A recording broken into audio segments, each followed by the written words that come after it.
Flash mob jewel heist. Count them. There are 18 of them. Then, Soda Wars taste test. Now you have the option of drinking it with pure cane sugar, but does it taste different? See if you can taste the difference. And just uncovered. Jeffrey Epstein at Donald Trump's wedding to Marla Maples. They were joined at the hip. And why this Little Leaguer's backflip is causing an uproar. He's been banned from competing in the Little League State Finals tomorrow night. Now, Inside Edition. Hello, thanks for joining us. I'm Mary Calvi. It's the moment the nation has been bracing for, the sentencing of Bryan Kohberger, who murdered 4 University of Idaho students in the middle of the night in 2022. One after another, families of the victims spoke just feet from Kohberger, who remained motionless, looking straight ahead. Jim Murray is at the Idaho courthouse and begins our coverage. Raw emotion at the sentencing of the monster Bryan Kohberger. I will call you what you are. Sociopath. Psychopath. Murderer. The grieving families of his victims finally got their chance to confront the killer in court. Stephen Gonsalves, Kaylee's father, turned the podium himself so he could speak directly to Kohberger. He scoffed at the mistakes left behind by the criminology PhD student who thought he had committed the perfect crime. Within minutes, they had your DNA, like a calling card. You were that careless, that foolish, that stupid. Master degree, you're a joke, a complete joke. The world's watching because of the kids, not because of you. Nobody cares about you. His daughter Olivia demanded to know the answers to the outstanding questions about the case. Where is the murder weapon? The clothes you wore that night? What were Kaylee's last words?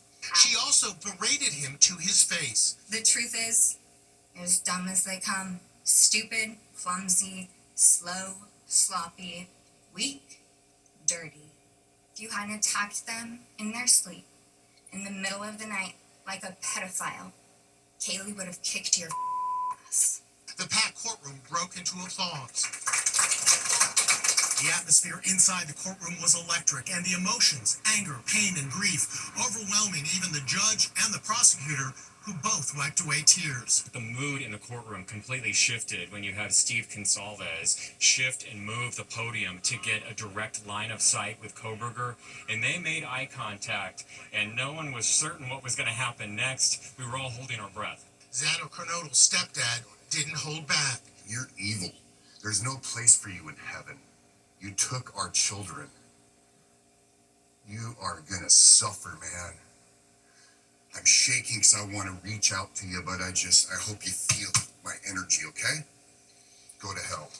Xana's aunt, who says she's turned to God in her grief, stunned the court by forgiving him. Bryan, I'm here today to tell you I have forgiven you. Kohberger wore an orange prison uniform and shackles, in contrast with his preppy look when he last appeared in court. But he showed no flicker of emotion, and his face holding that same chilling deadpan glare. Everyone held their breath when the judge offered Kohberger the chance to speak for the first time about the murders. I respectfully decline. We got 0 answers. We only heard him say, "I respectfully decline." People in the gallery, there was an audible thud, and people were shaking their heads. The White House press secretary spoke out about his silence. If it were up to the president, he would have forced this monster to publicly explain why he chose to steal these innocent souls. And then he heard his fate. Life imprisonment without the possibility of parole. We've been waiting a long time to say some of those things that needed to be said. This guy's just an absolute monster. But the key question, why, remains unanswered. Investigators say they still don't know and found no prior link between Kohberger and his 4 victims. There was a reason that this particular house was chosen. What that reason is, we don't know. We don't know who the target was, and we're not going to speculate on that up here today. And unless Kohberger reveals why, we may never know. The most dramatic moment of today's proceedings came when one of the roommates who survived spoke through tears about the terror she experienced. By a twist of fate, Dylan Mortensen was spared that fateful night, and she says she is determined to not let the trauma destroy her life. What happened that night changed everything. She is the surviving roommate. Dylan Mortensen denounced the monster without ever uttering his name. Because of him, for a beautiful, genuine, compassionate compassionate people were taken from this world. Dylan lived on the second floor of the house and came face to face with the killer that night. She describes the impact the slayings have had on her life. I couldn't be alone. I had to sleep in my mom's bed because I was too terrified to close my eyes. Terrified that if I blinked, someone might be there. And then there were the panic attacks. The guy that slammed into me like a tsunami out of nowhere. I can't breathe. I can't think. I can't stop shaking. He is something less than human. A body without empathy, without remorse. He chose destruction. He chose evil. He feels nothing. He tried to take everything from me. Bethany Funk, the other roommate who was home the night of the slaughter, asked her close friend Emily Allant to speak on her behalf in the first person. It was Bethany who called 911 after the bodies were discovered. When I made the 911 call, I couldn't even get out the words. And from then on, I don't remember a thing. It was like my brain wiped that whole memory.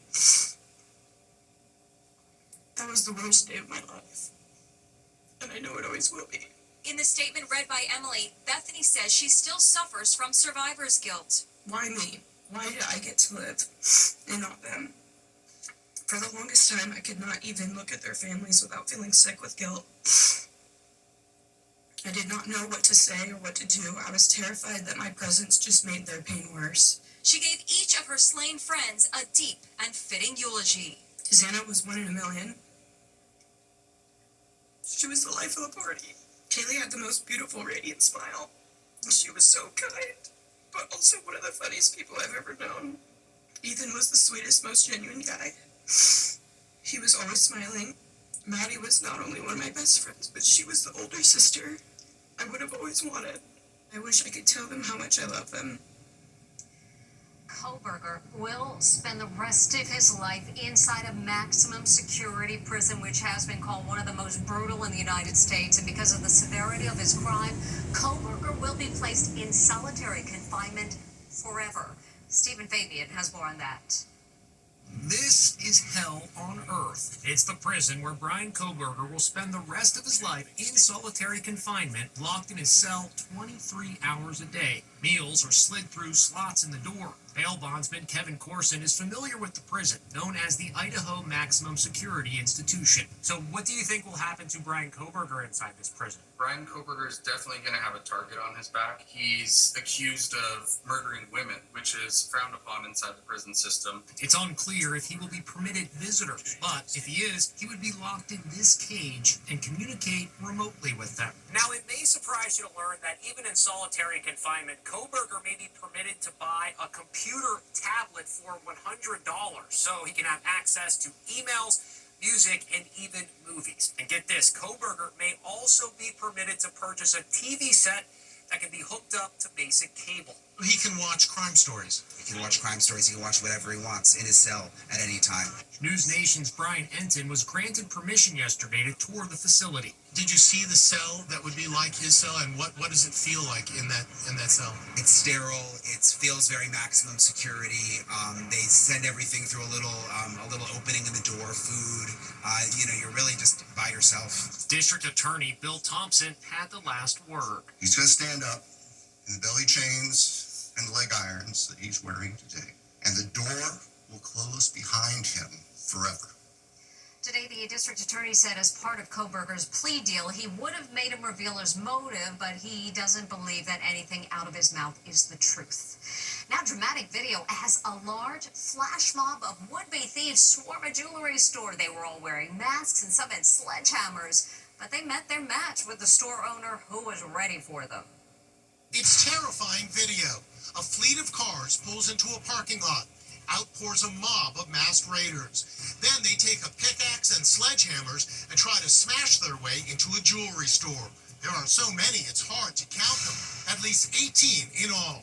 This camera shows how it looks from inside of the store. But what the raiders don't know is this. The jewelry store owner has a gun, and he's about to use it.